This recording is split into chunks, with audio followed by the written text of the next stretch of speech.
Okay. Good evening. 6:30. I'd like to open the Administrative Services Committee meeting for Monday, May 15, 2017. And I have a motion to call the roll. Counselor Corradino. Here. Counselor Van Buren. Here. Counselor Reynolds. Here. Counselor Walker. Here. Counselor Emmons. Here. I have a motion to approve the minutes of May 1st, 2017 committee meeting. Make a motion. Second. Counselor Corradino. Yes. Counselor Van Buren. Yes. Counselor Reynolds. Yes. Counselor Walker. Yes. Counselor Emmons. Yes. Any old business for this committee at this point?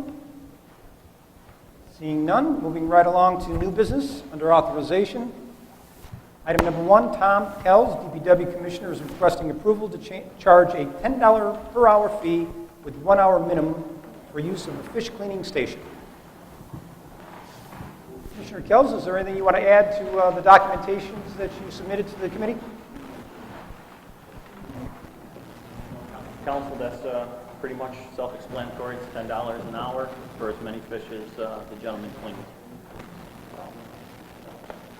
Are there any questions? Yes, Councilor Walker. We're doing away without renting that out to an individual now, right? Yes, in the past we RFP'd it and had a contract for it. Yes, this would be anybody who comes in.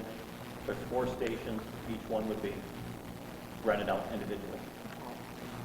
And who is going to clean the facility? The individuals, and then obviously our dock hands will also keep it clean. One last thing, are we needing any additional seasonal help for this or any other help? Are we hiring anybody? Yes, Counselor, I think we are at the marina, but not for that position. Okay, got it. Any other issues or questions? Second.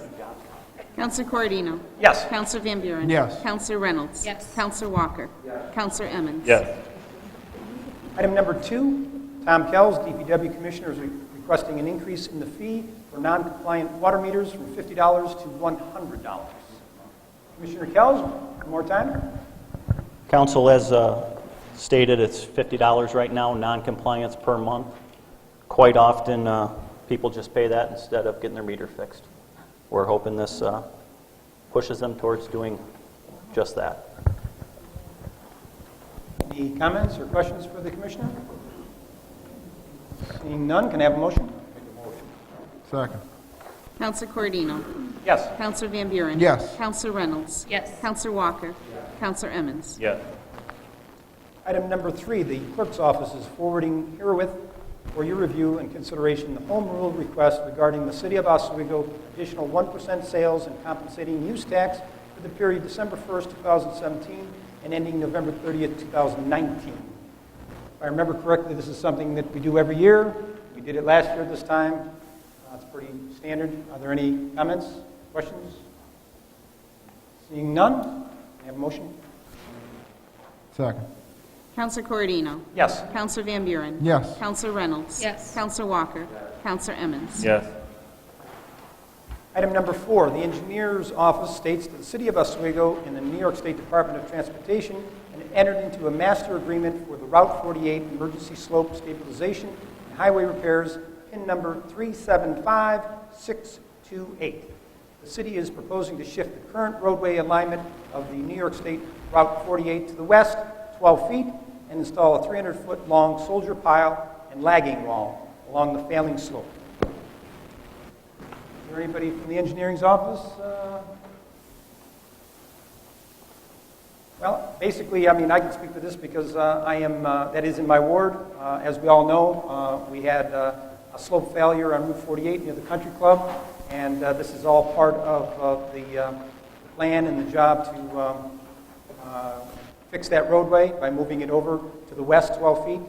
Are there any other questions or comments? Make a motion. Second. Counselor Corradino. Yes. Counselor Van Buren. Yes. Counselor Reynolds. Counselor Walker. Counselor Emmons. Yes.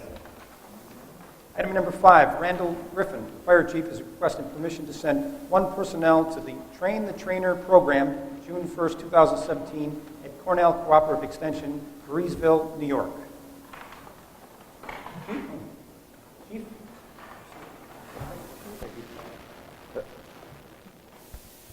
Chief Griffin's out of town at another training session. Basically, this is an opportunity to meet with other career fire chiefs within New York State. Gives them an opportunity to network and learn what they're doing and vice versa. So he's requested that I represent him while he's out of town. So it's essentially a training session.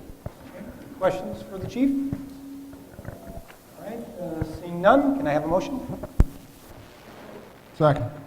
Counselor Corradino. Yes. Counselor Van Buren. Yes. Counselor Reynolds. Yes. Counselor Walker. Counselor Emmons. Yes. Thank you, Chief Jago. Item number 6, the wastewater department is requesting permission for Timothy Woodward to travel from June 11, 2017 to June 16, 2017. This is for the basic laboratory course at SUNY Morrisville Environmental Training Center. This is the second of 4 courses needed to acquire this operator training license.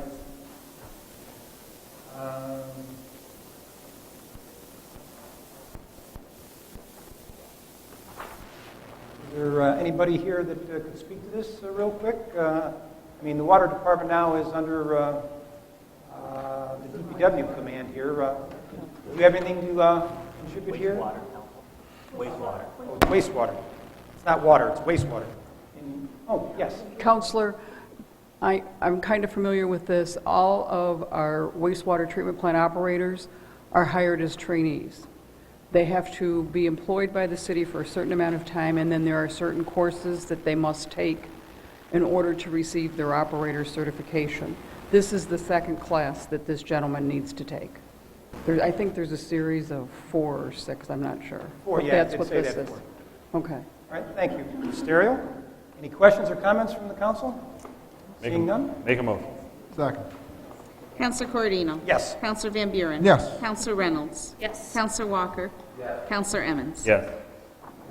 Item number 7, Nancy Stereo, Personnel Director, is requesting to travel to the New York State Public Employers Labor Relations Association Annual Conference in Saratoga Springs, New York, being held July 18, 2017 through July 21st, 2017.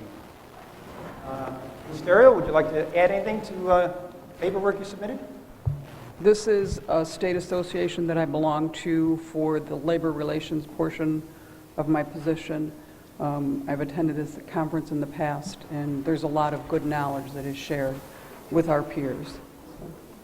Thank you. Any questions or comments? Second. Counselor Corradino. Yes. Counselor Van Buren. Yes. Counselor Reynolds. Yes. Counselor Walker. Counselor Emmons. Yes. Thank you, Ms. Stereo. Item number 8, Mayor William J. Barlow Jr. wishes to execute an agreement with 3+1 Services to provide proprietary reports and data that can be used internally and externally to achieve higher income on the city's low and non-performing operating dollars. Through a comprehensive liquidity analysis, 3+1 will identify and quantify the time horizon and worth of all operating capital, which can be used to achieve new sources of income through the city's financial institution. Mr. Mayor. Thanks, Chairman. This is pretty self-explanatory. The proposal and contract and explanation of services was in your packet. Obviously, I support this. I think it's worthwhile. I don't think it hurts to have a second set of eyes go through this information. I know this information would be handy for me and I believe the council to have as we go into our second budget together. And I have Joe here from 3+1 who can answer any questions you may have.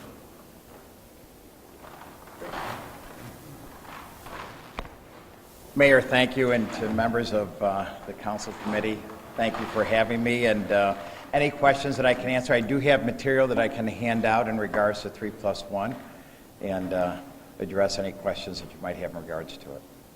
Any questions? Yes, Councilor Walker. Thank you. I see the fee is $9,100, Correct. and if you do not find a $50,000 in savings, the fee is completely waived. That is correct.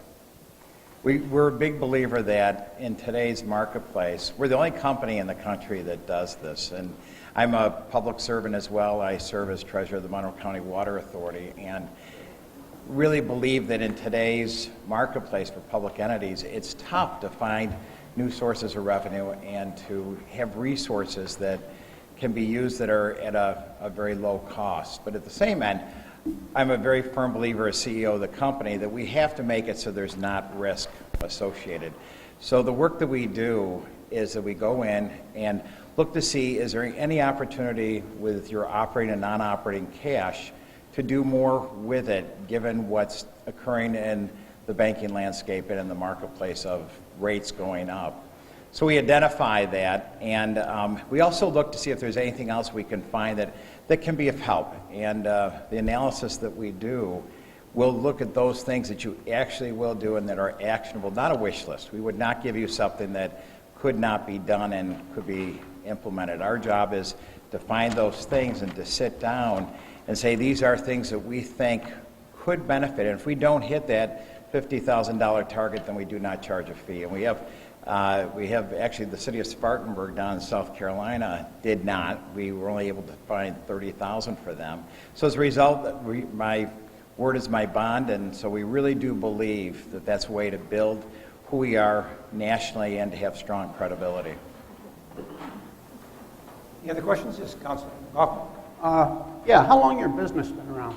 Business has been around 25 years. Firm was first started back in 1994 with a firm that I owned, and we had a company called Rulison & Company that we had the product Muniflow, and we had pretty much built the business within all of New York. And then in 2001, Fleet Bank had approached me, and I sold to Fleet Bank to take our product throughout the Northeast. And then Bank of America came along, as you know, with bank mergers, and bought us. And then I took the company throughout all 50 states through Bank of America. And it was around 2008, 2009, I was president of Bank of America in Rochester, that I saw where the changing landscape was occurring in banking and saw that the bank was going to be pulling out of small to medium-sized markets, and that's when I knew I had to bring the product back out.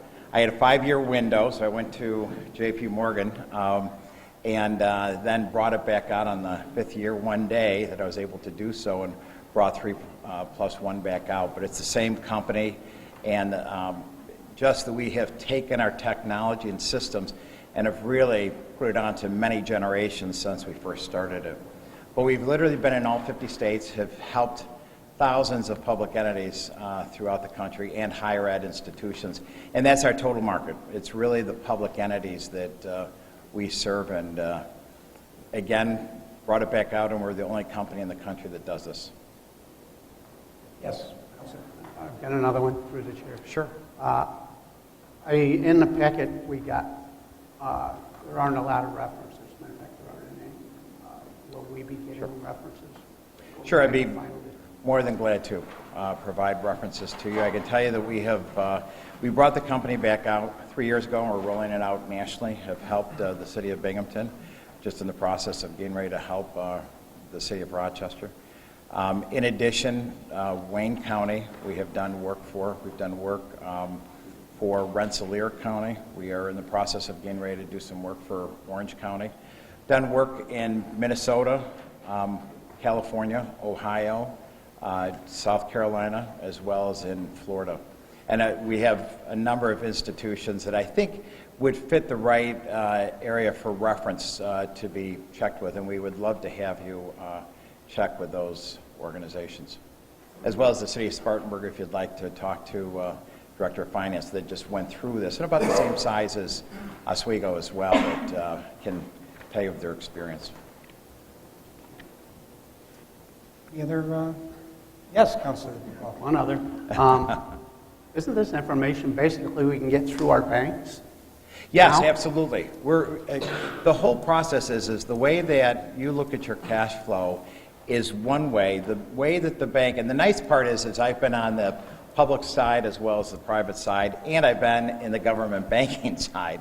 So really have a 360 perspective. And the way that the city looks at the cash, that once you put money in or you take money out, you basically have that or take it off your books. But in the world of banking, it's a whole different aspect. And we believe that in the change in regulation for banking, that the more information you can give your banks about your cash flow, the more helpful it is to them on a couple different levels. And the first is on liquidity. And that is, how long is your money going to be with the bank? And if we can give them a level of comfort of knowing that this may not be overnight money, and most banks look at your operating cash as overnight money. But if they can use it and in fact can plan on that with their balance sheet, which means they can use it for more community lending. There's more that the bank can do with that, but in return, there's more that the bank would be willing to pay for you. And that's what our analysis will show. We've had banks that have seen a significant increase in what they've been able to do for community lending, but at the same point, they gave more back to the public entity. So our belief is that if both sides are aware, and there may be different aspects of services that the banks have that we're aware of that could be very helpful in your day-to-day operations of cash flow, that we just like to be able to provide that perspective. And so we like to know that we're extremely supportive of the bank. So we want to know that you have we're sort of like the link between you and the bank.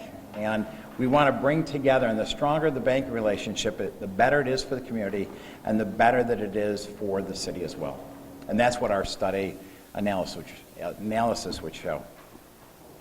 I don't know if you've ever met our Chamberlain, Debbie Cole, and I think she does an excellent job at everything you spoke on.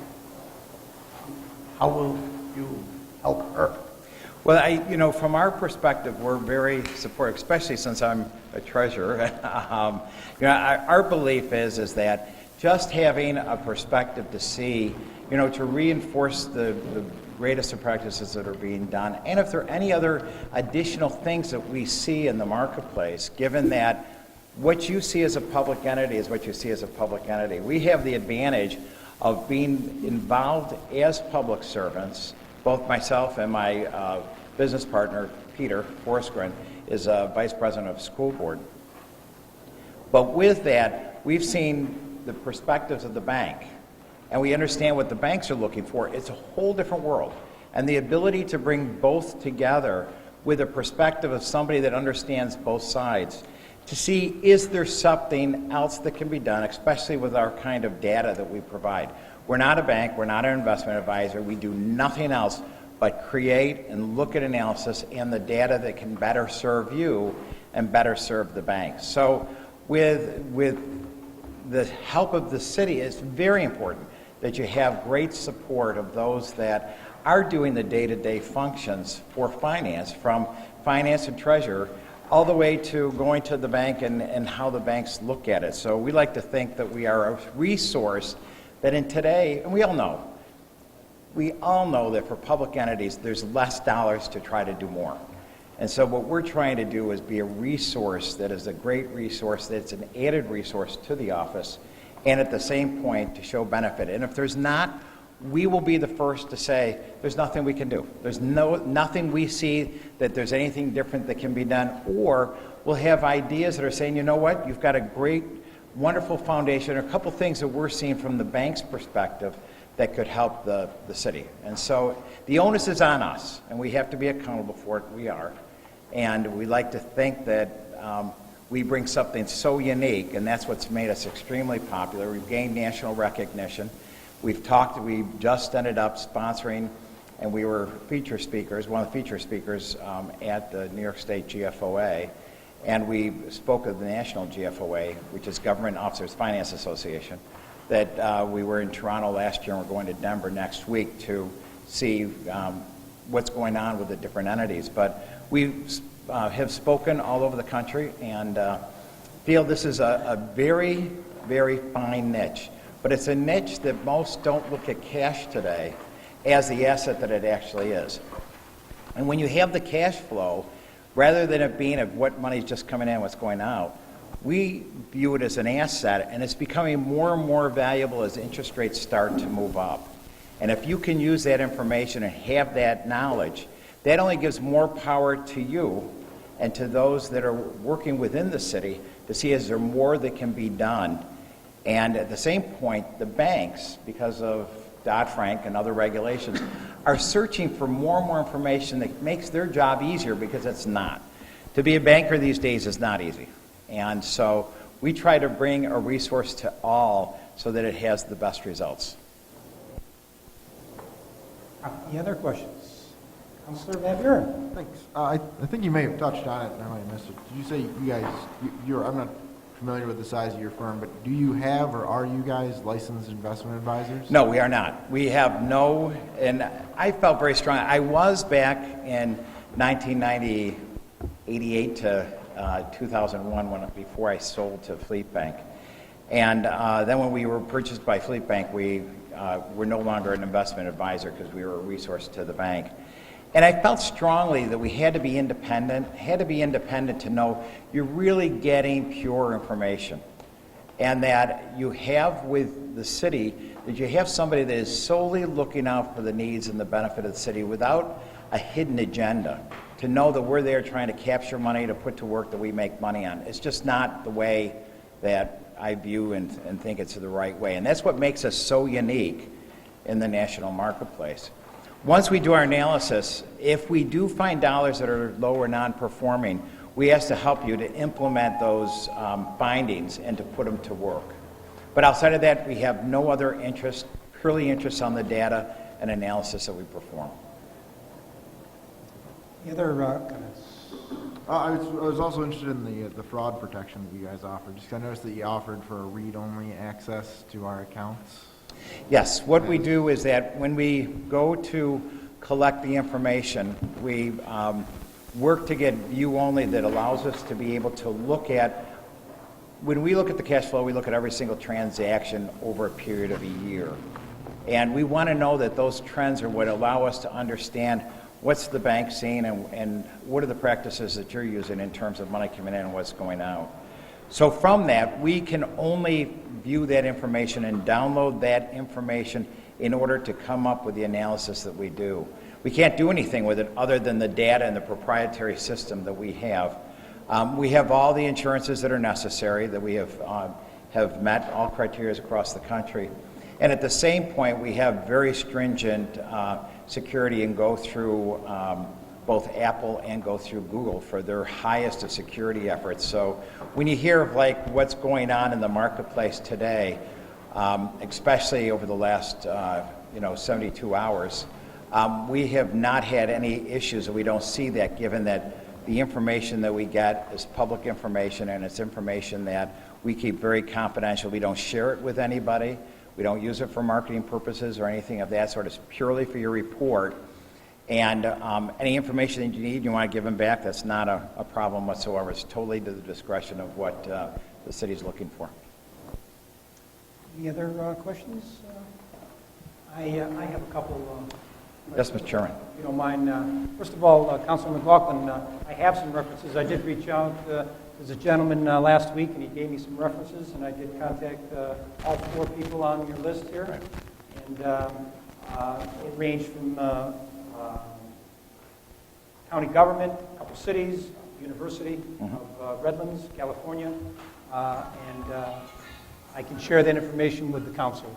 If you're interested, and you can call yourself.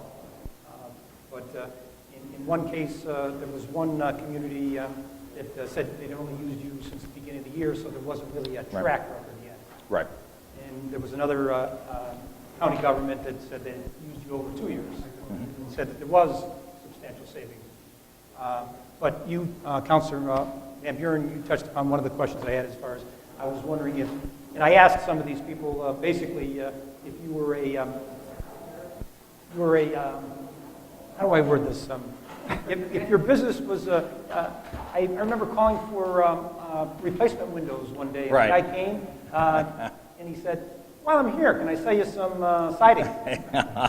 So I asked basically that question to everybody, and they said that you had no intent to sell them any other type of investments or recommend as far as preferred vendors or associates or so. But what I wanted to ask, though, is are you familiar with NICLAS? Yes, I am. Which is the New York Cooperative Liquid Asset Security System. Yes. Now, I spoke with our city chamberlain about this, and she gave me a quick tutorial on this. And I spoke to some of these other cities. For example, one of the cities was Beaufort, South Carolina. Right. They have no entity in the state of South Carolina like NICLAS here in New York. So what's your opinion? Right. They have a state pool, which actually has done very well. We've actually been working with the state treasurer and his office. They have a pool down there that's paying over 1%, which is great. And we're agnostic. Our belief is that wherever the best spot is and where you feel most comfortable to have your money is imperative. We give no recommendations from that side. New York Class is a great group. We know it. It's run by a group out of Denver, Public Trust, and Illinois. And it was formed by school districts that put it together as a co-op to provide liquidity and to provide overnight accessibility, but with rates that are higher. There are times that they were able to do well. There are times that it has been challenging. The biggest difference with that is that with our work, and we talked to New York Class, with our information, you have a better idea to know, do you have money that's around for 10 days, 30 days, 60 days, 90, a year, 2 years? Not saying you go out farther than that, given a rise in rate, but it's just nice to know that you can take what you have and see, is that the best place and the best product? May very well be, and we'll tell you. If that's where your money is, and we find that there's no other opportunity, we'll be the first to tell you that you're in a great spot with it. But we do not, because we're not investment advisors, whatever bank you work with, terrific. We're not there to replace a bank. We're not there to say, what's that you should change this or that. We're there to just assess and to see, are there aspects of where you have opportunity with what you're working with or what else is in the marketplace. And so with that, I know Class very well. And I literally, having been in the business as long as I have, I think I know where almost every place is and how that can be used in terms of what we describe as a national marketplace. Thank you. One other question. Sure. I just want to wrap my head around cost, okay? Yes. Councilor Walker pointed out that it's a $9,900 initial analysis fee, but then there's this little part right here where it says 0.0041 Right, 5 basis points. Is right. a monthly liquidity monitoring and reporting fee. So can you explain? Sure. Are we talking, because in your example here, it does show the example, but Right. What are we on the hook for? It's going to be based, and the analysis will cover that. The analysis will allow you to see, are there any dollars that you have within the city that are low or non-performing? And so let's say that you have $10 million of liquidity, and that's money that you've got deposited in the banks and so on and so forth. And we find that maybe there's $1 million or $2 million that could, given with our analysis and data, that you could have maybe put to work that could earn more given our data and that the bank can pay more or what have you. We only charge on those dollars that we've identified with you and that you've agreed upon that these are dollars that have opportunity to do more for the city. So, for example, we've got a city down in the south that has $20 million, but they have $5 million that was really not effectively being put to use. So we helped them with that $5 million, and they're actually going to make, I think it's over $75,000 more.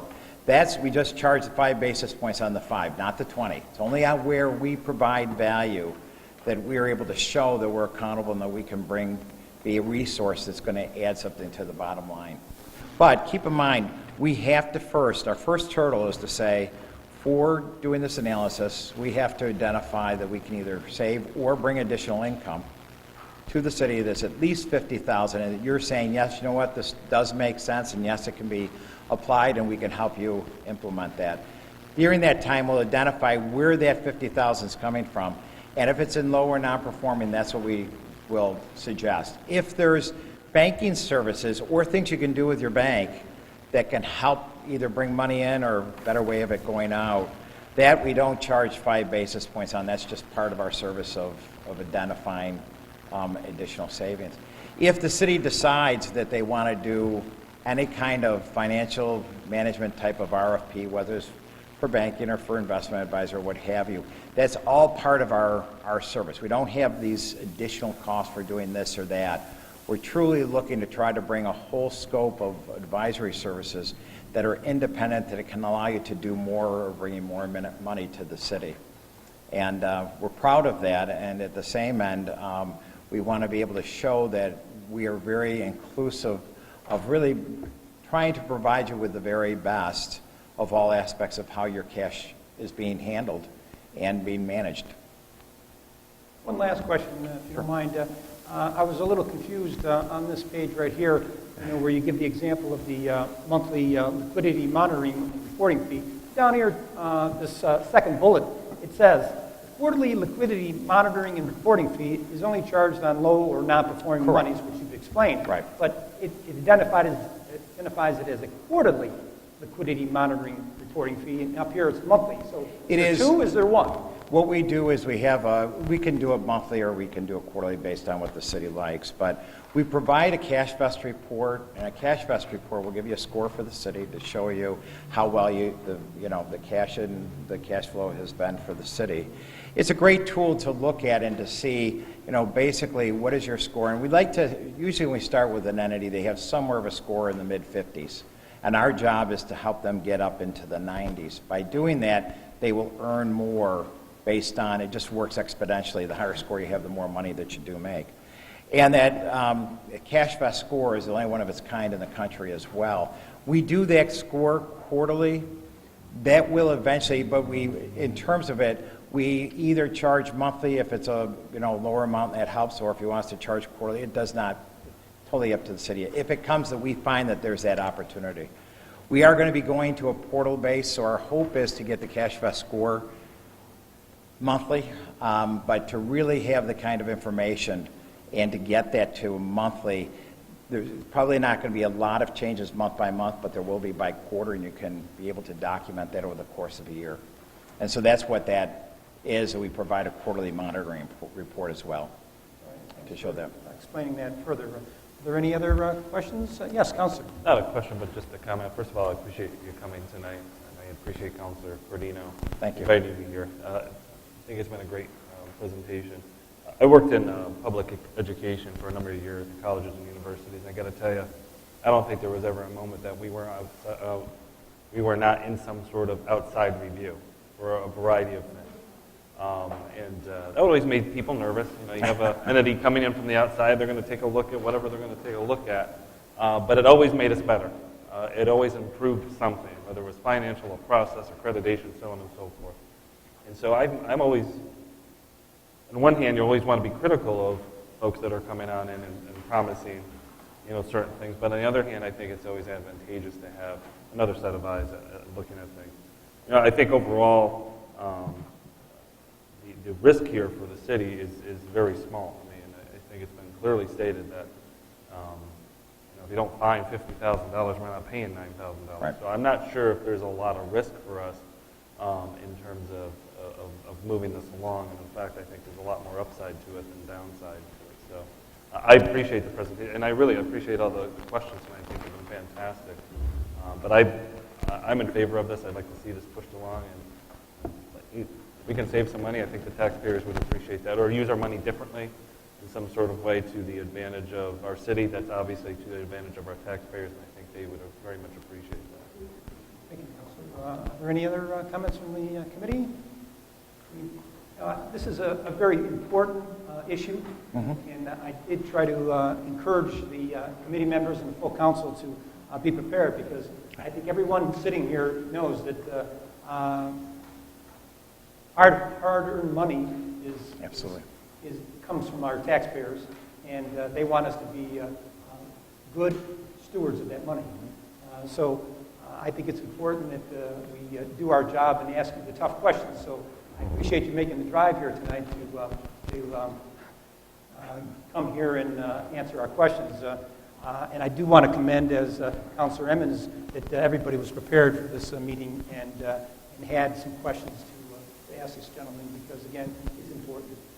Any other comments? Yes, Mr. Chairman, I just want to say, first of all, I couldn't agree with you more.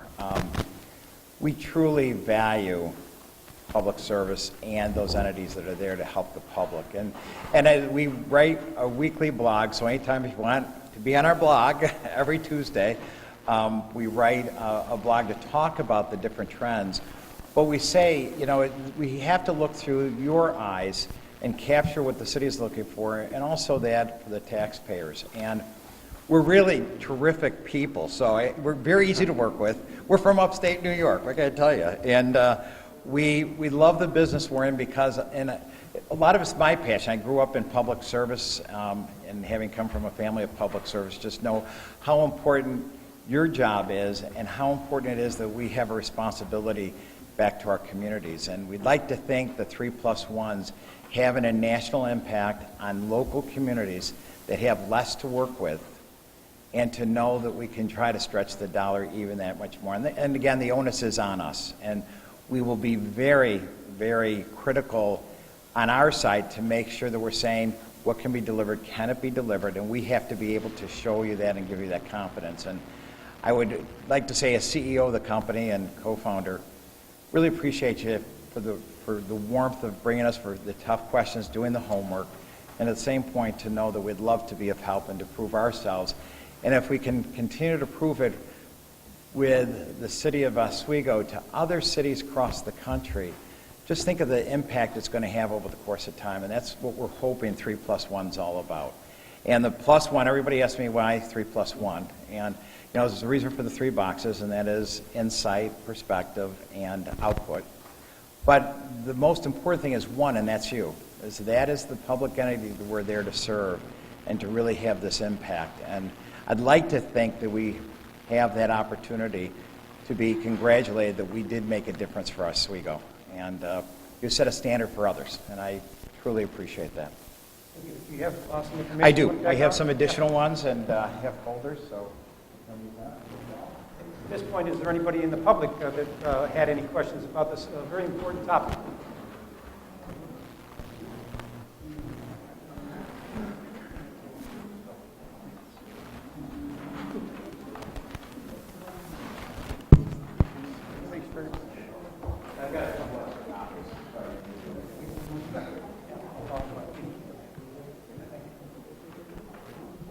I don't see any other comments or questions. Can I have a motion? Make a motion.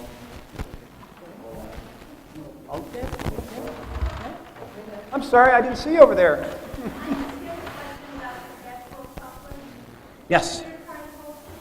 No, this is our own proprietary system. Have built over 25 years. First of all, it is proprietary owned. We do not have a server. We use Google through the cloud for extra security for that. And yes, have complete fraud protection with it. We also have cyber protection through our insurance that would, with engaging with the city, they would ask for our policies and we would provide those.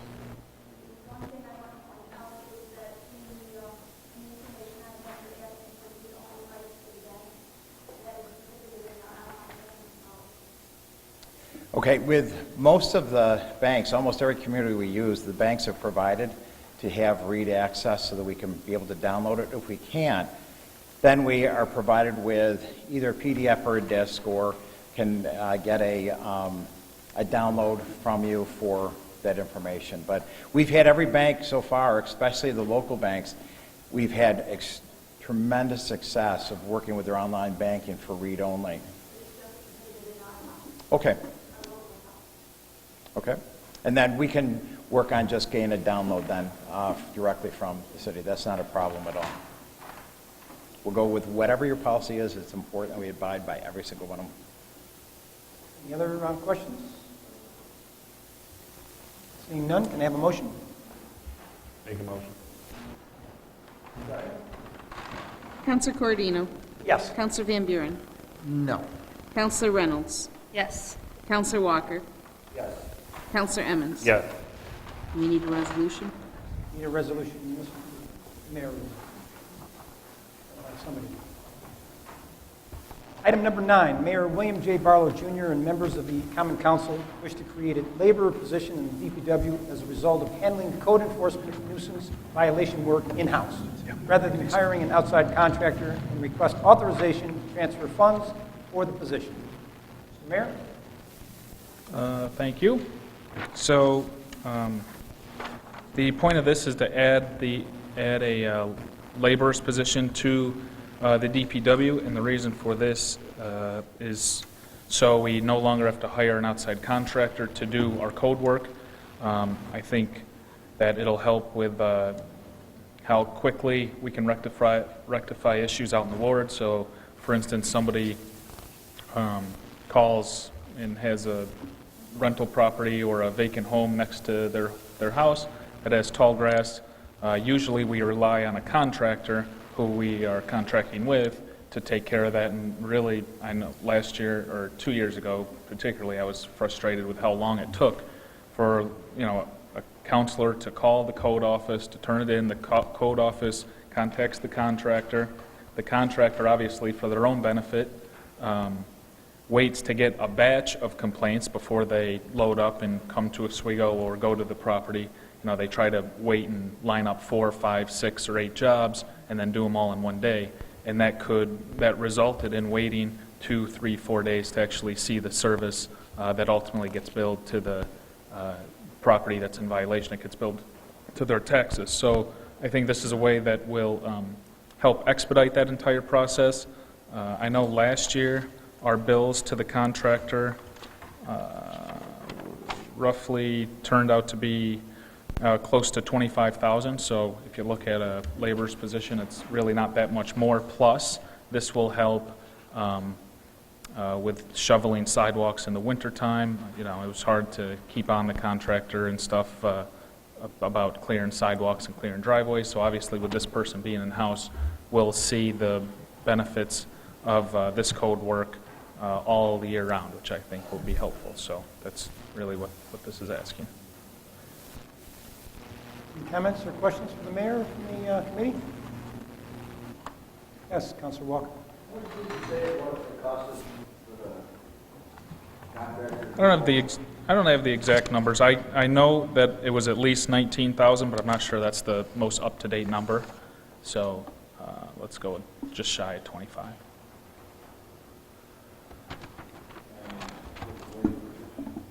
I think salary's 33-ish plus fringe. Councilor Reynolds. So this position is working on handling code enforcement, but it's through the DPW. And I'm just checking to make sure that we've communicated how that's going to be communicated down to them.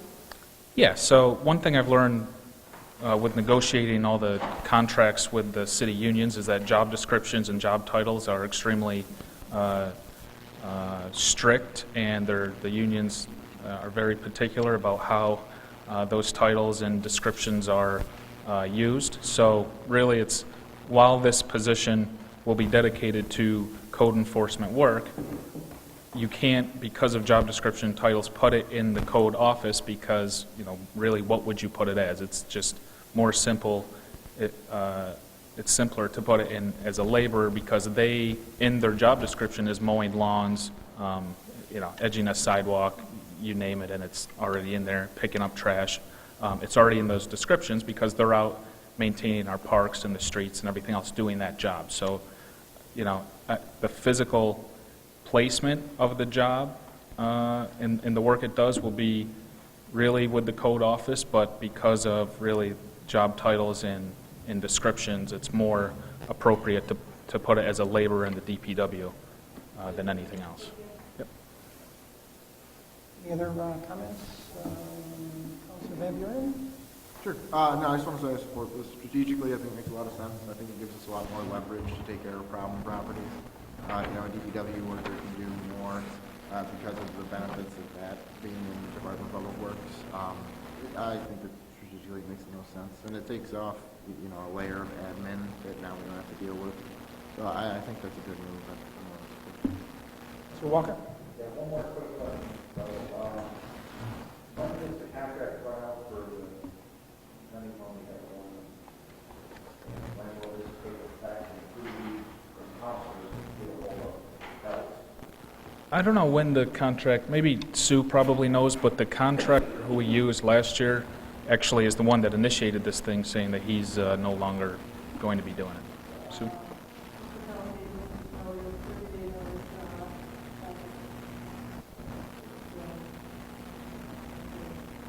Like my question is, who do we contact as counselors if we have work to be done or sidewalk? He's still doing it. Well, I mean, after the fact, if this does pass, but through.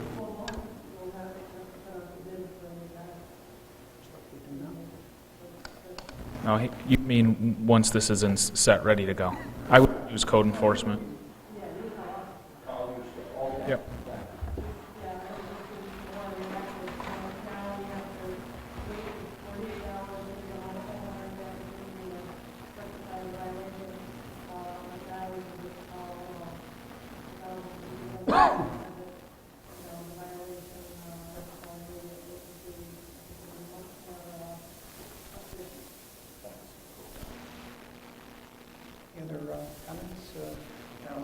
do concur with Councilor Van Buren that, I mean, it just makes sense that since you beefed up the code enforcement department, we're writing more violations and there's more work.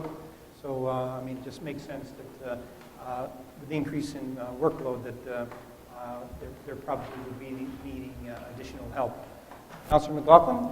Mr. Chair, we would still be back charging property owners for the obligation. Yeah, the properties that need this service, that, you know, if they're not mowing their lawn and essentially the city has to do it for them, it's still, the charge still gets billed to their taxes. Yes, Councilor. Yeah, just so we're clear, the process stays the same right up until the end, and the only change there is that we're bringing the physical service in-house rather than contracting that aspect out. So you're still going to call and report a problem property for an unmowed lawn or bushes or anything like that, and then it's going to go through the code office doing its normal due diligence up to the point that they don't comply, and then rather than notify a contractor, it's going to go to the Department of Public Works to be remedied rather than there. So the fees, all of that stuff still applies. It's just now in-house on that side rather than being outsourced. Thank you. Any other comments or questions, issues? Second. Counselor Corradino. Yes. Counselor Van Buren. Yes. Counselor Reynolds. Counselor Walker. Counselor Emmons. Yes.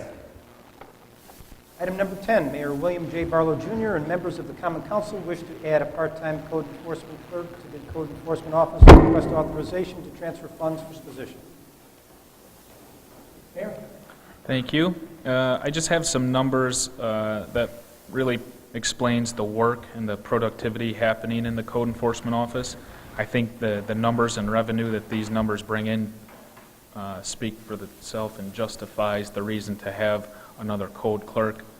I just know from overseeing the office that right now the Jim Bell, the permit administrator, and the code officers are producing so much work that it's literally getting bogged down at the paperwork level in the office. So supplementing that with a part-time, you know, my recommendation, and I think most of the counselors I talked to about this agreed, let's start with a part-time clerk to begin with and see how that goes. Make sure they're busy all the time before we do a full-time position. I do expect, you know, I would place a bet that we'll change this to a full-time position later on, maybe in 2018 in the budget process, but for now I agree with the part-time position. So it's just getting bogged down at the paperwork level, and I'll read some of the numbers that really put it into perspective and I think justify the position. In 2015, from 1/1/15 to 5/11/15, when allegedly there were 17 people doing the code work and 2 zoning officers, they issued 32 rental permits, 26 building permits, 171 violations, 34 complaints. All of 2015, 120 rental permits, 102 building permits, 1,093 violations, 556 complaints. In 2016, from 1/1 to 5/11, we did 115 rental permits, 18 building permits, 470 violations, 310 complaints. All of 2016, 943 rental permits, 152 building permits, 2,450 violations, 1,823 complaints.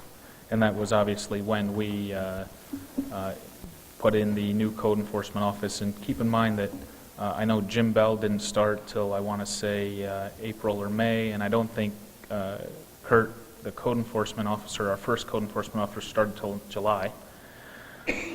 So then moving to 2017, and 2017 from 1/1/17 to 5/11, obviously with our office as it exists now, we have 236 rental permits, 146 building permits, 1,799 violations, 893 complaints.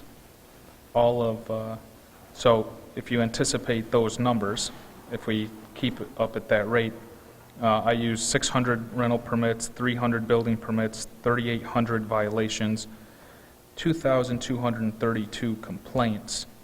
if we stay at the current rate we're issuing them now, and that brings us to roughly $250,000 in revenue from that list that I just read off. The current payroll in the code office is actually $247,000, so it's probably one, maybe the only, but one of very few offices in City Hall actually making money. Overall, that's an increased violation. It's a 400% increase in violations and complaints. It's a 300% increase in building permits, and it's a revenue increase of about 250%. So, that work, that money and those complaints are being generated by people, and I think putting in another position will serve the code office well. Mayor, are there any comments or questions for the mayor? Yes, Councilor. Just a comment. I'd like to say I wholeheartedly support this. What I've seen over the last year has been incredible. Code enforcement office is extremely responsive to us when we call, and they're dealing with these things within 24 hours or less. And I think where we want our code officers is out in the field. We want them out there, not sitting behind a desk at City Hall. It's nice when you stop in and you got a question. It's great to catch them, but every time I call, they call back within a couple minutes, and they're right on it. I mean, people in my ward anyway are happy, and I can't, can't emphasize how much I think this is important to make sure that we process these violations or citations, because when we get to the properties like these zombie properties that we're trying to close down, or we're trying to get rid of, you have to have the paper trail there. It has to be done right, and I think we're doing it right now. We're on the right track. They need that manpower behind the desk. Make sure that all these are being properly processed, and the people that are doing it, that's all they're doing. As every I is dotted, every T is crossed, and hopefully we'll be able to build on the progress we've already seen here as we begin to look at actually tearing some of these zombie properties down.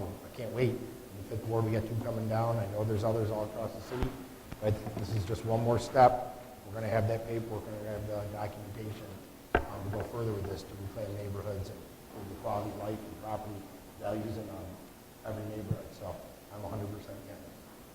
Thank you. Any other comments or questions? Seeing none, can I have a motion? Make a motion. Second. Counselor Corradino. Yes. Counselor Van Buren. Yes. Counselor Reynolds. Counselor Walker. Yes. Counselor Emmons. Yes. Thank you, Mayor. Item number 11, Justin Rudgick, Community Development Director, states that the Community Development Office, with the support of the mayor, is proposing to relocate the rental assistance program to 22 West Mohawk Street, to be known as Harbor Hall. The relocation is precipitated from the need to relocate the Joint City/County Drug Task Force. Mr. Rudgick. Thank you. Good evening, councilors.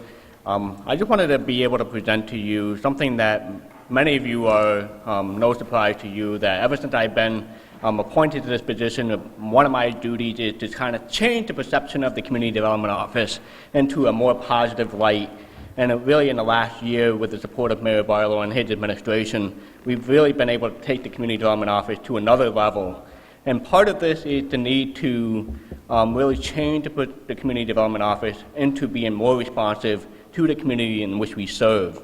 And part of that is also precipitated on the need to relocate the Joint Drug Task Force from the Education Center to a more viable location. I've had a conversation with Chief DeCare about the Conway Municipal Building, and it would be nice for the city to transition that building into a public safety building that would allow the police department to have control of every single floor, including the city court on the 2nd floor. So one of the things that we're trying to do is really to take the Community Development Office, which had the Community Development, Economic Development Program and the Rental Assistance Program, and kind of separate that into really being more responsive and changing the perception of the Community Development Office to more positive. And so one of the things we're trying to do is relocate the Community Development Office from the 3rd floor because of the issue with the Drug Task Force, but also to really be responsive into the ground level of the community. So one of the things is relocating the rental assistance program to 22 West Mohawk Street, which is known as Harbor Hall, to really be still present in the downtown, but also not be directly tied into the downtown, taking up valuable real estate location, which should be for retail operation.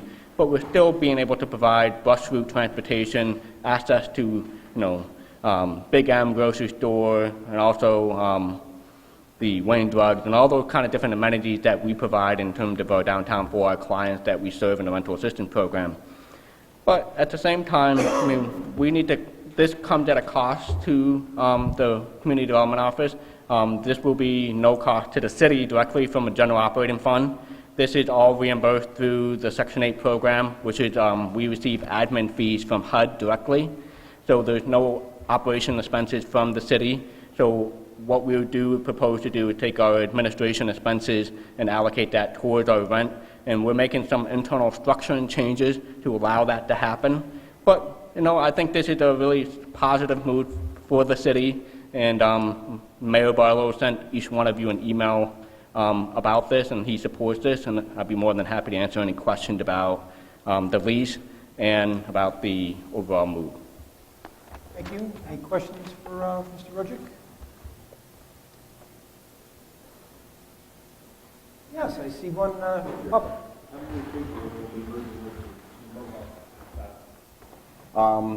That is, we're in the process of restructuring, so those numbers are going to be changing. More than one. More than one, yes.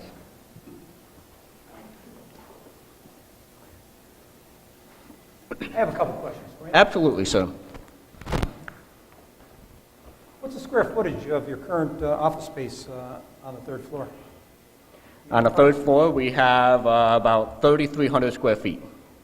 And of that 3,300 square feet, the HUD or Section 8, how much, ballpark, well, how much do you think of that 3,300 you're using for that particular part of your work? Is it Well, half, third? It's about half, but I mean, it's hard to gauge with the existing space that we have now because we have a lot of wasted space, to be honest with you. So, I mean, when I looked at the overall build-out being proposed for Harbor Hall on the lower level, I mean, that right now is just under 2,000 square feet, and what we're proposing in terms of restructuring and rechanging the office, it actually is a perfect fit for what we're trying to do. So we really need, you know, somewhere between 1,700 to 2,000 square feet, which also includes our record retention and files that we need to keep on hand for 10 plus years. So, Yeah, I did some math here. I see the space based on this diagram was around 2,000 square feet, so I agree with that. In the lease, I just want to ask you a couple of specific questions about the lease. Yep. In the lease, it says here that the landlord or the leaseor will be providing off-street parking. Now, I've gone by that facility probably a couple decades at least. I don't remember seeing any parking for off-street. Where is this off-street parking for this facility? So part of the overall project that Oswego Empire Properties is doing is they're rehabbing the church, which is the 22 West Mohawk Street. They also acquired the adjacent property, which is a single-family house that they rent out, and then next to that, part of that three-property acquisition is the vacant lot. They've already received approval to put in a parking lot on that vacant lot, so the off-street parking will be provided through that parking lot, on the vacant lot. Do you know how many approximate parking spaces in that lot? If I remember correctly, I believe it was 26. I wouldn't have thought that many. That's a lot. Yeah, it's, All right. In the lease, it also indicates that snow removal is at the expense of the landlord. But in the lease, it talks about how they will maintain the sidewalk and maintain the parking lot. But in the sidewalk, it doesn't specifically say that, as you know, we do have a law here that you're supposed to clean the sidewalks of snow in the winter. But nowhere in the lease, again, this is a boilerplate, standard lease. I understand how these things work. But on page, was this 3, it indicates sidewalks and driveways are under the responsibility of the landlord. But it doesn't say specifically that they're cleaning the sidewalks of snow. And as you can see on this lease, there is an area for other. And I'd like to have that amended possibly to say that they'll take care of the snow.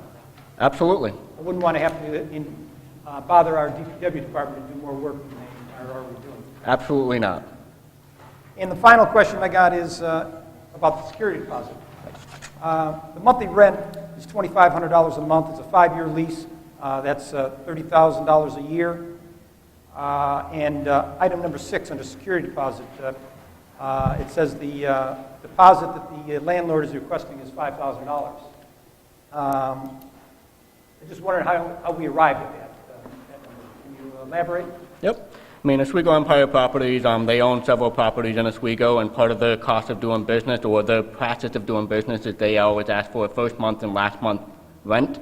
And so we had, they had incorporated that into the lease agreement, knowing that it would be contingent upon council approval. So if you have a recommendation otherwise, please let me know, and I'll let them know. Well, my experience with security deposits, first of all, by law, you can't use it for rents.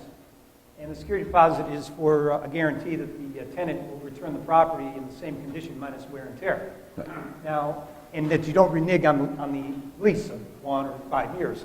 Now, we're the city of Oswego, and I think we have a pretty good reputation. And I don't think we're going to not live up to our end of this bargain. And I can't see us really ruining the property. It's office space. We're not using it for handball or lacrosse in there. Right. So my point is that at this point, this is a negotiated lease and it hasn't been signed yet. Right. And I think personally that the $5,000 is way too high and shouldn't be that high. I don't know if anybody else has any feelings about this, but I think it's unnecessary. It should be anywhere from 0 to $2,500, which would be 1 month. Does anybody else have any issues or questions? Or do you think I'm just full of it? Councilor Van Buren. No comment, Councilor. No, I'm certainly up to negotiating that aspect. I think they were probably looking at the nature of the use as a concern, for the folks that will be using it. I mean, obviously, we know there's a reputation. They're not all old folks that are going in there, so I can see some concern for that aspect of it. It's understandable. We, office that I work for, we hear a lot about cases and stuff that are problems. So I can understand the nature for wanting an increased security deposit. I am okay with negotiating down to what 1 month rent would be. That would make sense to me. I'm also in support of the change in the rebranding of the office. City of, can't even right now, I think it's the city manager's name, Matt Park, anyway, used their ability to rebrand the code office and ship them out of City Hall and put a pirate flag on there and made them real nasty folks and disassociated them. So I actually think doing this with the office as a whole and kind of giving the community development new life makes sense. Trying to do that with the multiple entities that they deal with as one department, splitting those up. I like that idea of rebranding them as a whole. So I'm in support of the move, and I think it's a good idea. Thank you. All right, any other comments from councilors, the committee? I suggest, I'll just take it upon myself and say that I think that when you go back to these people that you basically ask for the deposit to be reduced to $2,500. I will do that. Sorry? And shovel the sidewalks. Yeah, make sure Agreed, that part is in there. agreed. Because I don't want to have the council have to go out there and shovel the sidewalks during the winter. Is that acceptable to you, Mr. Rogers? Absolutely, and I'm sure they'll be very amenable to that. Can I have a motion then at this point? Make a motion. Second. Counselor Corradino. Yes. Counselor Van Buren. Yes. Counselor Reynolds. Counselor Walker. Counselor Emmons. Yes. And we need a resolution. I'll do a resolution. Thank you, Mr. Thanks, Rogers. Justin. Read my mind. Under discussion, item 12, Tom Kells, DPW Commissioner, has been approached by the Oswego YMCA to bring a proposed agreement regarding the Charles E. Gallagher Pool for council consideration. And I'm sure Commissioner Kells would like to share with us. But before you do, can I just make one personal comment? In the interest of full disclosure, my son is a lifeguard and has been for the last 3 years at the Oswego pool. And we are only discussing this. We're not really voting on it per se, but I just wanted to make that clear that my son started working for the city before I did. So I had no influence in getting that job for him. But he is a lifeguard. So with that said, Mr. Kells? Oh, I didn't see. Right here in the center. We love to see people in the center.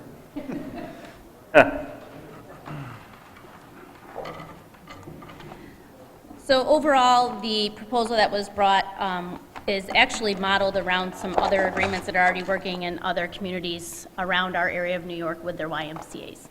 And the idea of what we have going on here between the City Poverty Task Force with LIFT, identifying the needs of our community, and making sure that we can work together, not in silos anymore, but actually working together as a team to serve more people, was the idea behind the proposal.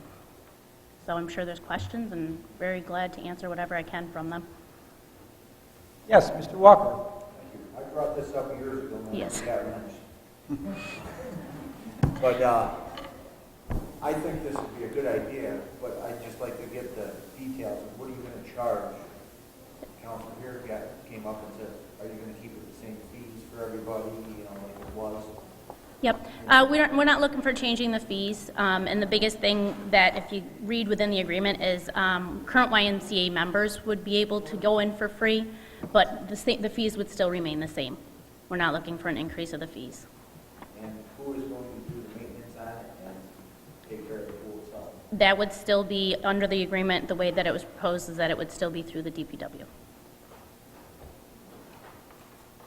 Okay, any other questions, Councilor McLaughlin? Yes, the cost of this was $51,000? Yes. And top of the maintenance that we have to do, that would double our cost. Well, when you're looking at what the proposed budget already was for the pool, we tried to keep that into consideration, and it's really right in line, and it's less than what it was going to cost you for the personnel and for the programming that was already in line for the budget. Councilor Bozick, did you have something? Oh, yeah, I had a couple things. I mean, obviously, I don't work at the pool, but I lived there the last 5 years of my life in the summertime. We go down there all the time, my family and my son has learned to swim there. And before I did go and ask Deb Code at the Chamberlain's office, about the expenses for the pool. But I had a question. One thing before I bring that up was looking at what you guys have proposed. I noticed that it was only offering 3 nights of family swim. Yep. And I know for a lot of people, they're busy during the day. That's huge. And they've offered traditionally, at least the last 5 years, 7 nights a week. And for a lot of people, during the day, I don't know if people know how the pool operates. But when you're there during the day, the kids can just come there. I think you have to be 7. You can be 7 years old and come there without an adult. And just like the skating rinks, if you ever notice they have a sign there, you think, you can imagine 7-year-old kids can go skating, they can go to the public pool, no supervision. So it's basically, to put it mildly, a free-for-all a lot of times. Yeah. So anybody that wanted to come in to swim, you're basically there for fun and, letting the kids swim and get wet and cool off. But, the later evening time, that 5 to 7 slot they put aside for family swim is like, people can swim laps a little bit. It's supervised with families.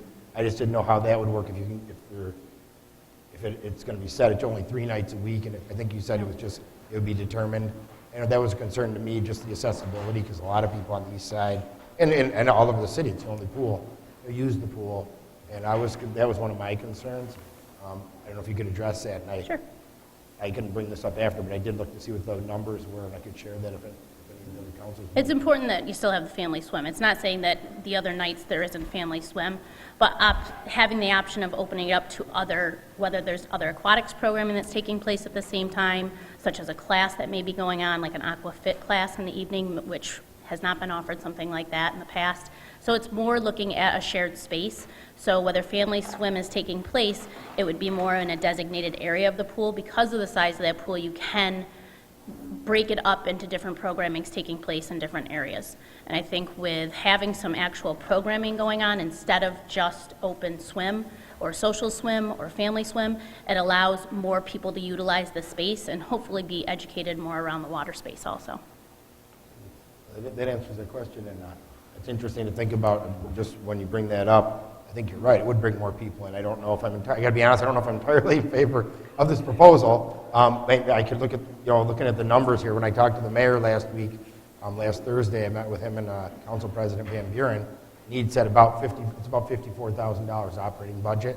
Then when I called Deb Code today at the Chamberlain's office, the number I got was this year it's going to be like $85,000 total expenses. And it's because they're doing maintenance. There's a whole bunch of extra maintenance going in to fix the pumps and whatever. I'm not a pool maintenance guy, but I understand that it needed a lot of work. So when I talked to her, basically, after you take away the revenue that's generated, I have the numbers here for the last 3 years 2014, 15, and 16.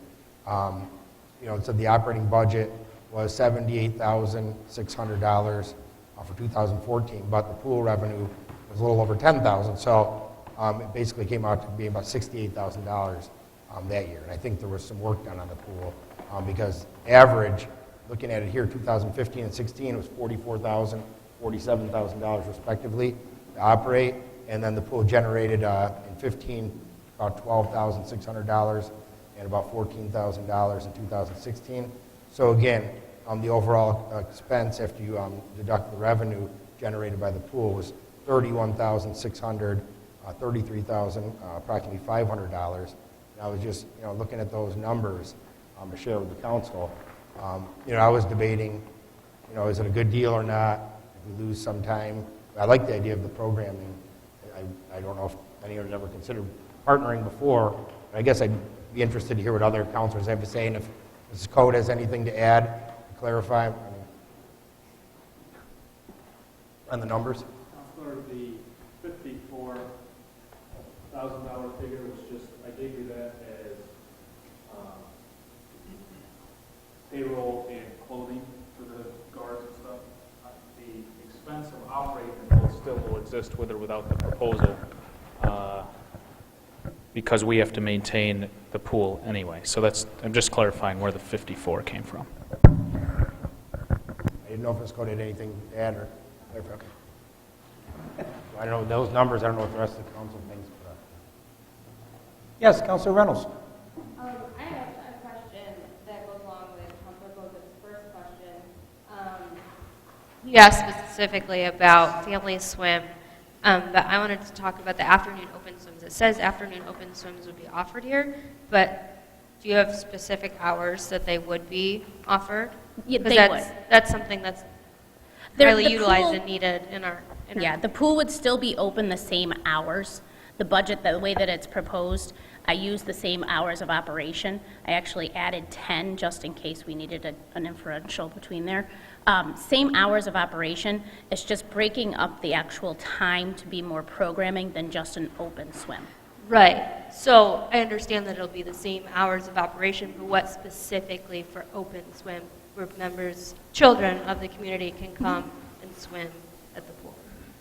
We have a couple different ideas. It's really going to depend. I'm not going to do a whole schedule until I know that this is something we're going to do. But one of the ideas that we're looking at is more of you have a 7 to 9 or 7 to 10 when you're working with your swim lessons. 10 to 11, also working with a higher level of swim lessons and also talking about safety around the water programming. 11 to 12 is more into working into your open swim, with 12 o'clock being the open for the public swim. And that would go all the way until 2 to 6, well, actually until 5, and then in that time you're going to open up to family swim and lap swim. Also looking at possible ideas of if there's a respite swim or family with special needs swim time at that lull in between. So that way it's not an overpopulated time for overstimulation for those groups. There's also an option if we wanted to look at an adult water polo for people that can swim in the deep end and be able to maintain themselves in those areas for some of that later time swim. So there's lots of options, and I've looked at Casey Park as one of the options to guide us through this for how they break up their open swim times and family times. And between the park in Oneonta and the park in Auburn, I think that they're really good examples of how they work together with their municipalities to do the programming. Another question? I have another question. Sure. So you mentioned that you were going to keep many of the prices similar to what we currently have. We currently don't offer a lot of the aqua fitness classes, lap swim, I don't believe. Yep. And that they'd be free for YMCA members, but what would that price be for the community? To possibly do it as a punch card, so if they wanted to just do the punch card for the classes and buy a class of $10. So each time you come, your card gets punched. Your card's full, you get your next class free, and then move on to your next card after that. I don't want it to be something that's not feasible for members, for community members to use, because the point is to get more people educated and comfortable around the water. I think anything over that $10 mark, people don't have that extra spending money. So it really outprices the whole point of why we're trying to offer it to people. Any other questions from the council? I want to get to you, but Mr. Becker has been very patient, so can you wait one more minute? I apologize.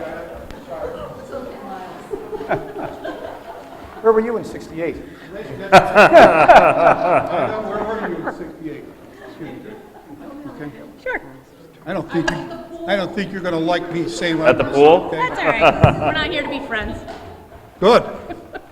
I would like to get into the reputation of this YMCA. First of all, we'll go for the Butch Ponzi building over there that's been run into the ground. It looks like hell over there. It needs painting. The Y took it over. Now, the Y took over the softball field, Legends, and ran that into the ground. Then they got the pool over there at the building over there. Hey, I'm against this Y taking over anything in this city anymore. They have done nothing to contribute to this city except run things into the ground. I don't care. Take a look around you. I see that Butch Ponzi building down there every day. Every day I see it. There's nobody in there using it. Nobody. And if this is what you want, this building operation here, taking over that swimming pool, you can watch that place go down. You're going to take this job away from poor Griff. You understand what I'm saying to you? No. No to the Y. Thank you, Mr. Becker. We have another question there in the front row. Mine is not so much a question as a concern. As a teenager who probably in 68 was at the pool, when the pools were soaking, I was a teenager, I was there with my friends in the afternoon. I brought my younger siblings there for lessons in the morning, in 2-week stands and whatever. As a parent, I brought my own kids there for lessons and for swimming. And having lived in the second ward and been one of those kids, I know how many kids count on this every single day to be able to go 7 days a week. And yeah, they're down there on their own, I know. And the lifeguards are doing the best they can. But it needs to be available to those kids every day, because I don't know where they're going to go otherwise. No, we're not looking at changing the hours of operation or anything. But are they available to the kids every single day? Yeah. And the families every day? Yep. Because they count on it? Yep. Okay. Any other? Oh, I see a couple more comments. Wow, we're really getting heated here. See what you started down over there, Mr. Becker? Ladies first. I want to copy what you said a little bit. I worked at the pool for 6 summers as well, and I have a lot of the same concerns. And for me personally, I would feel more comfortable voting on this if we have the specific hours that they could be. I understand that the hours of operation aren't going to change, but if we have specific hours that Open Swim will be available, and not just one section, but for the majority of the afternoon, the majority of the pool. So I would feel comfortable voting on this after specific hours have been laid out. Councilor Van Buren. Similar concerns. I'm not necessarily opposed to the proposal, but having lived through the softball incident, and also, I wasn't going to name names, but Councilor Walker's proposal for the pool the first time around and made it through the lynch mob that came for us when Councilor Walker proposed that, although I did oppose it. I know how important it is for the pool. I've never seen a group mobilize faster than putting together a 1,200 person Facebook page that we're all calling for his head. In about 2 days before that budget passed. So I want to make sure that we're careful entering into a contract to make sure it provides the services that we provide to them and for the same hours and all that. I should disclose I'm probably not going to vote on this just because I'll check with the ethics board, but I have a family member that's a board member on the Y, so I might not vote on this, but I did want to weigh in from that. All right. Thank you for that input. Councilor Walker, you want to say something? I had one proposal for the Y. You can lease it for $1, you take over all the maintenance and everything. No way. That's the only way I think I'd go for it. Probably don't want to answer that right now. something I would consider at this time. All right, any other comments from the council? Because just reminding people that we are in a discussion mode here, we're not here to vote on anything, but we're discussing. Any other comments from the gallery? Oh, one more here. One more short, brief question. I was just wondering, would you still be offering season passes? I know for a lot of people like myself, we go there so much, it's more economical to get a season pass, and it's relatively reasonable. Season passes and really making sure when you look at the season passes, residents versus non-residents. Okay, well, I think we've discussed this as best we can at this point. That's the purpose of this. Thank you very much for coming and explaining. And I'll get an idea of scheduling, so that way you can see how a day would break up and what it would look like for a month. Would be the next step. Okay, thank you. Okay. At this point, I'd like to move on to item number 13 under executive session. Kevin Caracoli, City Attorney, requests an executive session regarding proposed, pending, or current litigation in regards to Harbor House condominiums. At this point, I'd like a motion to recess this committee so we can continue on with the meeting on the next. Is that okay with you? That would be my recommendation. Sorry. Counselor Corradino.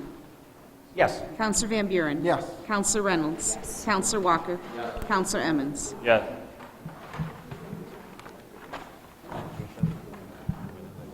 Recess. We just went into recess. Recess. We'll go into exec session at the end.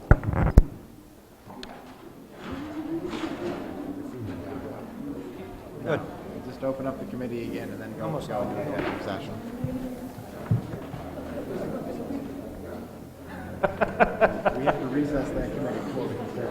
He was halfway done. You said recess. He was leaving. You're not even on this committee. Let's go. I know. He doesn't even have to be here, really. This committee. I think he had to go to the bathroom. Are you good, Mary?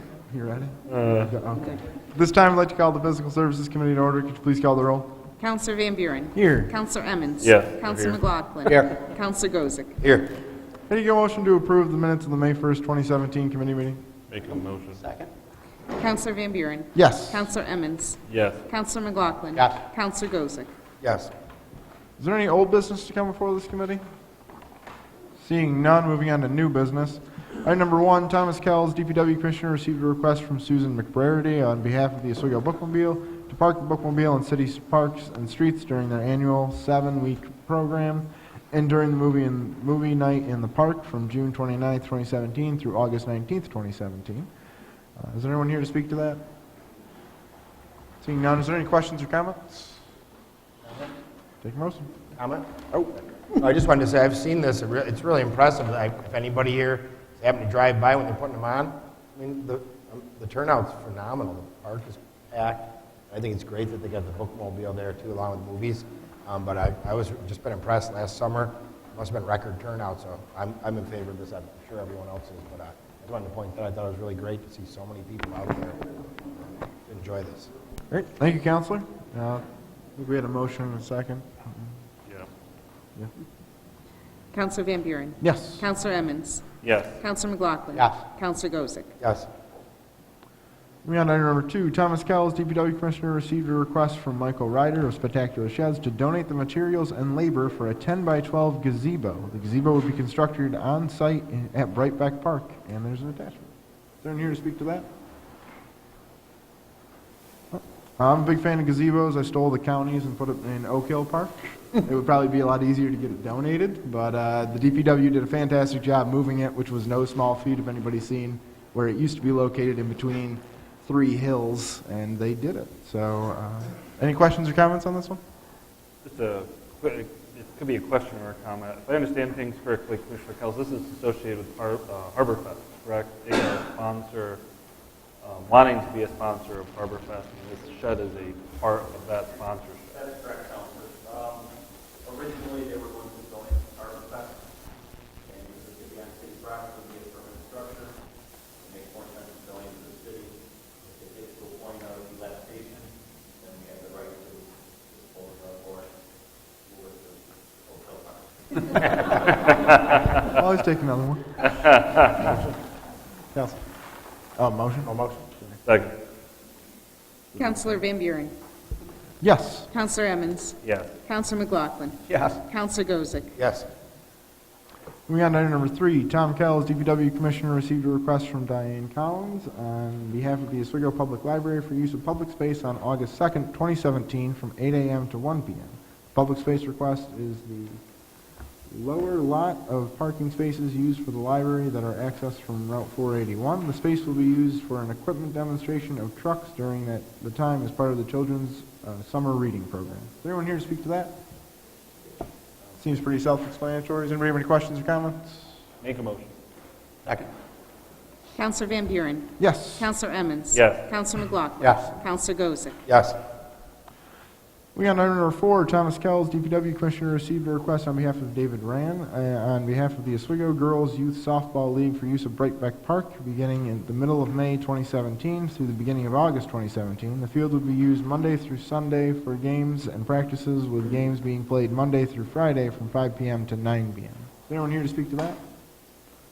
Seeing none, is there any questions or comments? Make a motion. Counselor Van Buren. Yes. Counselor Emmons. Yes. Counselor McLaughlin. Yes. Counselor Gozick. Yes.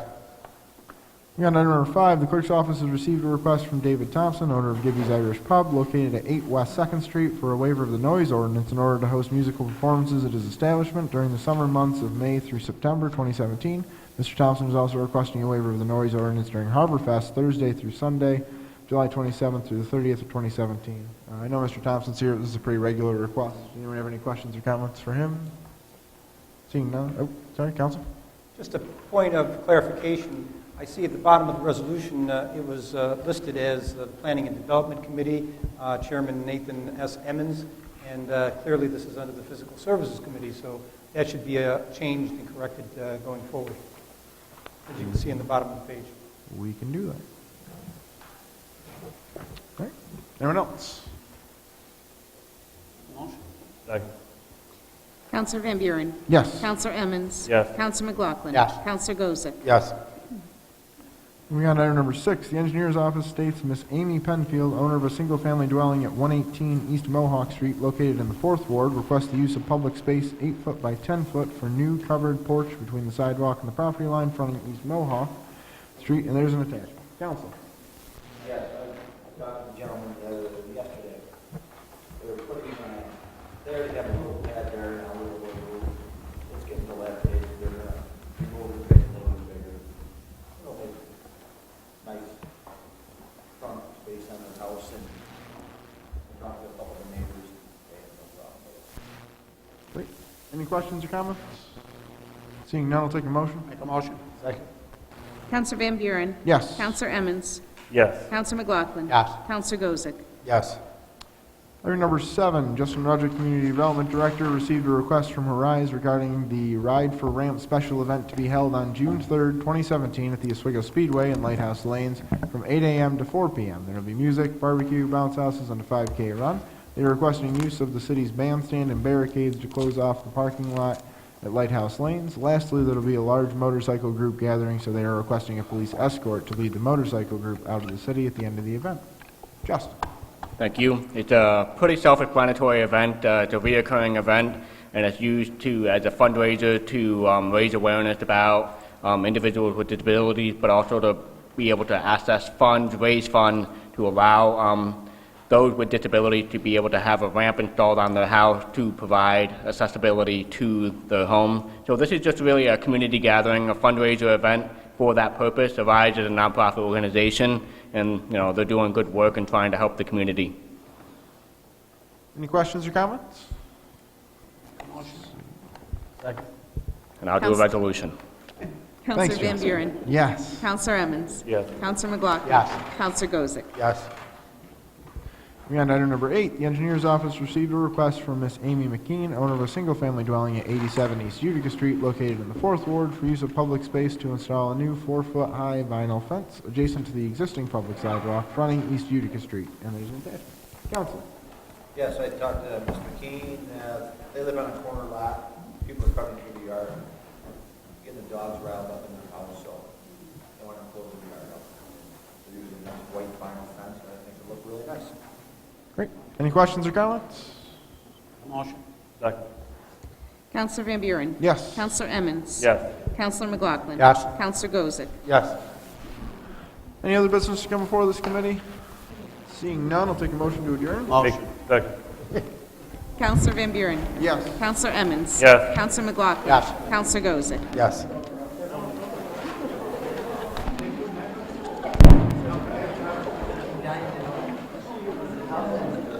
You got to call us back in. We actually got to make the motion to go into executive session.